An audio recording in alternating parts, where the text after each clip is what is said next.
American Fiction is a comedy drama written and directed by Cord Jefferson in his first feature film.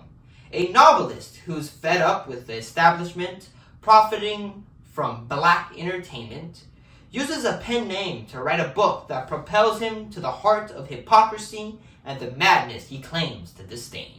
Film's runtime is 117 minutes. Rating is R in color, based on the novel Erasure by Percival Everett. So American Fiction, this is a movie that I saw on the radar. This is a movie that came late 2023 and just had a lot of buzz, a lot of good buzz. So I was like, all right, let's see this movie. Saw the trailer, found it pretty entertaining.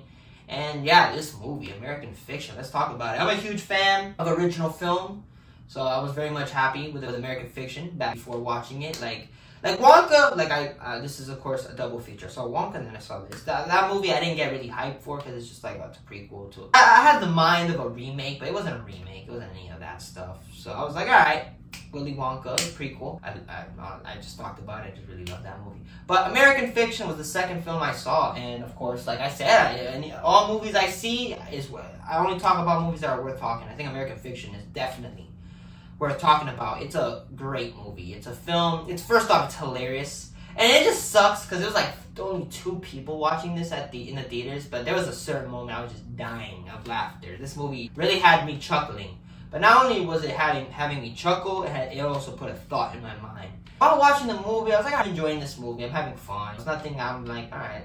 But there's moments throughout the movie sprinkled around that really just are very powerful and very powerful moments. And moments that really, and there's moments that there's a certain moment I don't want to talk about this movie because I don't want to say it because it would shock you, and while watching it you're like, oh wow, I did not expect that. But there's a certain moment, in a good way, it's not a Ryan Johnson, in a good way, subverts expectations where you expect something to happen, like, all right, this is how the movie's gonna be, all right, and it just really like, oh shit, that just came out of nowhere. And this movie had something like that. And yeah, there's some powerful moments and some powerful performances. It really tells a story of a guy who's an author. He's a very creative person, but also he's in a world full of works that he's of course a black author, and he believes that the whole idea of the black man and just things that are popular and are just like big are just garbage to him, and just feels that this is what they think of our people. And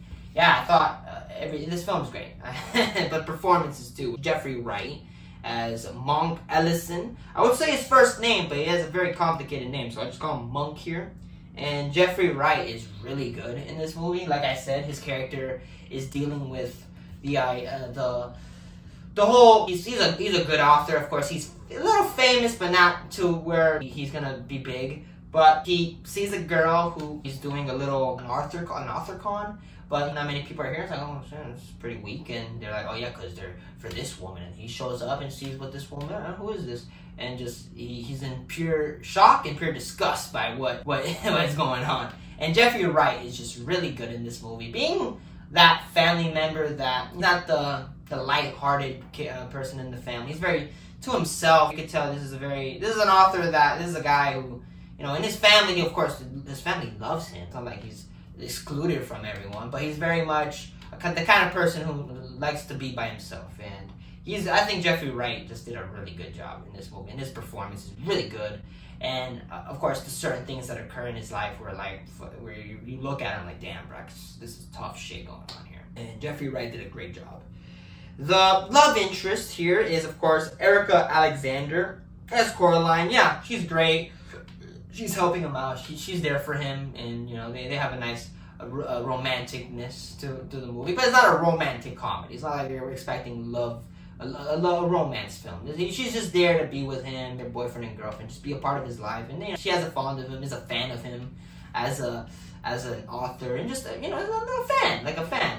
But it's not like what you expect, where it's gonna be a rom-com. It really isn't. It's not. It's not like up to your face. It's like very realistic about the situation. She's great. There's not really an antagonist for this movie, but if I'm gonna pick somebody, it's gotta be Issa Rae's Sinatra Golden.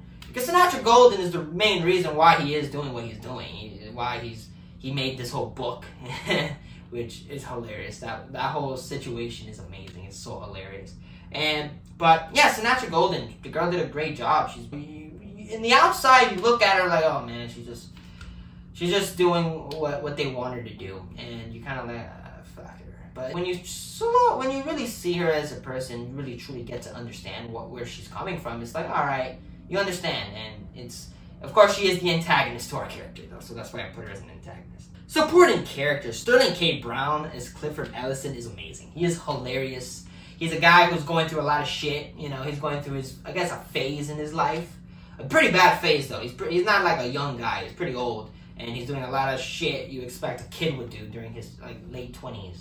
And it's like he's going through a lot, and he's dealing with his own personality, his own life, personal problems, and him trying to deal with it. And it's Sterling K. Brown is not only hilarious, but he also is pretty damn good. He's also just a great actor through and through, and he's really good in this movie. And a character that just devastated me throughout this film was, of course, Leslie Uggams as Agnes Ellison. And of course, I know her as the girl from Deadpool, but man, her performance is just amazing. Of a mom who loves her son, cares for him, but also just dealing with health issues that is really devastating, and it just breaks your heart watching that unfold. And it's like, for a movie that's a comedy, it's very dramatic. That's for sure. And I think just an incredible performance by Leslie Uggams as a woman just dealing with health issues and also dealing with a lot of personal shit that's happening in life. And man, it's really tough to see. It is devastating, and it's real. It doesn't shy away from it. It doesn't make jokes about it. It really is very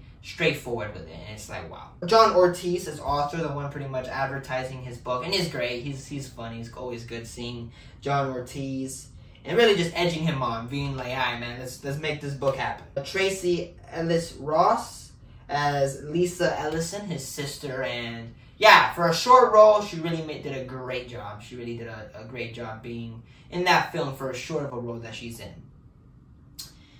But there is really powerful shit when it comes to that. Myra Lucretia Taylor as Lorraine, the maid, and of course Raymond Anthony Thomas as Maynard. And it's great. Those two are great. Like she's the maid. She takes care of the family, but also she just falls in love with a man. It's really just so good. Like, I don't know, I just felt good with that. And also I just love these two. Like, they're like the most positive people I've seen in cinemas in a while. Like, they're very positive when it comes to some situations, and you just like, you root for them. You're like, I'm happy for these two. And the performance is just great. Direction by his first feature film. Like, this is a man's first film, and he makes such an incredible film. And it's like, wow, very much like, oh, let's see what he does next. Screenplay, very good. This is very well written. The stories, it unfolds. It's not like it's slow build or anything like that. This movie really just unfolds with certain moments in the movie, and it touches really serious aspects as well that you don't expect a comedy like this to strike. And also just a man just dealing with, I guess, being like he can't really be creative because of what his genre is and how people really conceive the history of black people, and just really dealing with that. And it's great. It's very interesting stuff. The score by Laura Cartman, known for movies like Man in the Chair, the video game Kung Fu Panda 2, and Miss Virginia. And yeah, man, great score by Mrs. Laura Cartman. And of course, she was a composer for a movie that I would consider one of the worst movies last year. But hey, at the end of the year, she nailed it. Good for her. I'm glad that, hey man, she did what they had to do with the Marvels, but now she freaking came with American Fiction, really like, all right, man, hey, I know I did that shitter, but let's not straight up, let's save our career. And yeah, she did great. DP is Christina Dunlap. Very well shot. This is a very well shot film, and the chemistry between everybody is very good. And man, American Fiction is such a great film. It's a film that you can look at it and be like, I'm enjoying this movie. It's a good time, but the sprinkles of truly like powerful, serious moments really makes it stand out in this kind of genre.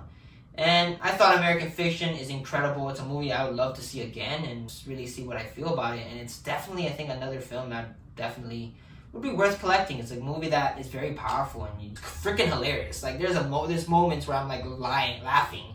And just that whole, the idea of a guy who's like, ah, let's as a joke, write a book that is so obscene and such a disgrace to our community, and it being like the biggest hit ever. And all the people are like, ah, man, it's such a great book, and he really, in him playing different situations, and him trying to really in this other role of this guy who's the character of this guy who's who's running from the feds, and he's like a criminal, and it's just freaking hilarious.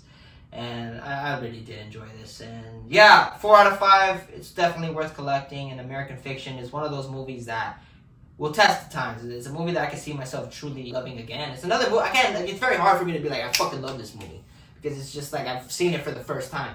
But American Fiction is something I can really go back and see. And it's a movie I really want to go see again. And I can see myself. 4 out of 5. Had a great, thought it was great. And I'm telling you, there's some powerful moments here that really will stick to you by the end.